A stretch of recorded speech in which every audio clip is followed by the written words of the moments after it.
گا کہ وہ آئیں اور آل محمد کے فضائل کے ساتھ ہمارے قلوب کو منور کریں. ان کی آمد سے پہلے بآواز بلند صلوات.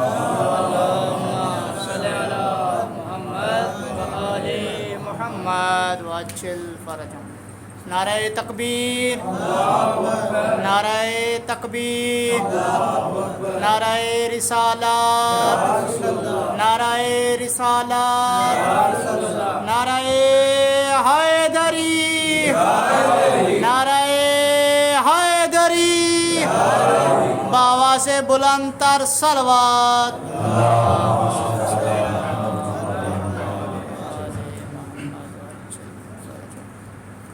سب سے پہلے شہدائے ملت اسلامیہ،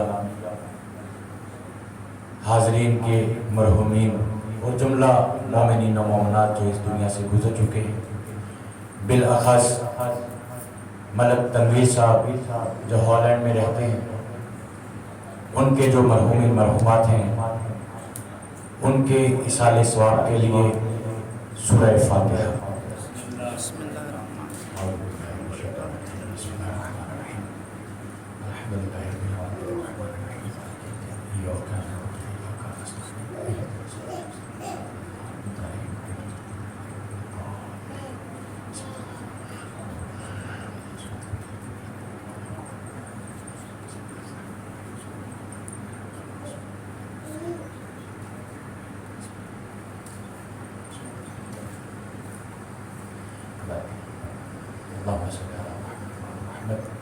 بار الہ واسطہ محمد و آل محمد کا جتنے بھی مومنین و مومنات اس دنیا سے گزر چکے ہیں ان تمام کی مغفرت فرما.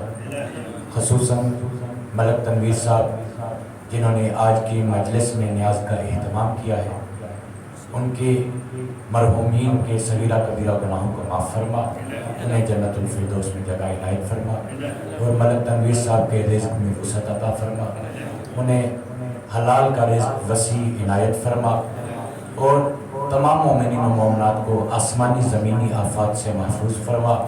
جو مسافر ہیں ان کے سفر کو بے خطر فرما. بار الہ جو اولاد کی تمنا رکھتے ہیں شہزادہ علی اصغر کا واسطہ، ان مومنین کی جھولیاں آباد فرما. بیمار مومنین کو بیمار کربلا کے صدقے میں شفا یابی عنایت فرما. بار الہ امام زمانہ علیہ السلام کا ظہور فرما، ہمیں ان کے سپاہیوں میں شمار فرما. امام زمانہ علیہ السلام کا واسطہ ہماری دعاؤں کو اپنی بارگاہ میں قبول و منظور فرما. اہل بیت عصمت و طہارت پر بلند تر صلوات.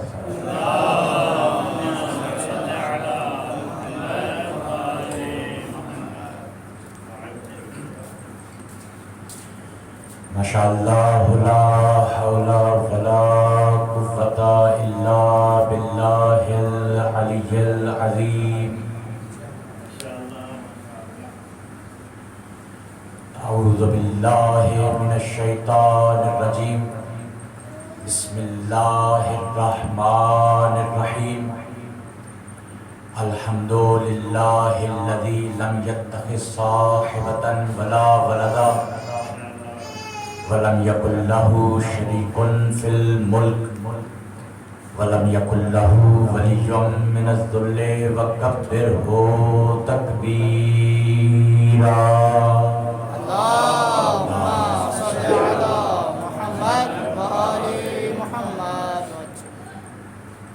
الصلاة والسلام على أشرف الأنبياء والمرسلين وآله الطيبين الطاهرين المعصومين الذين قيل في شأنهم إنما يريد الله ليذهب عنكم الرجس أهل البيت ويطهركم تطهيرا.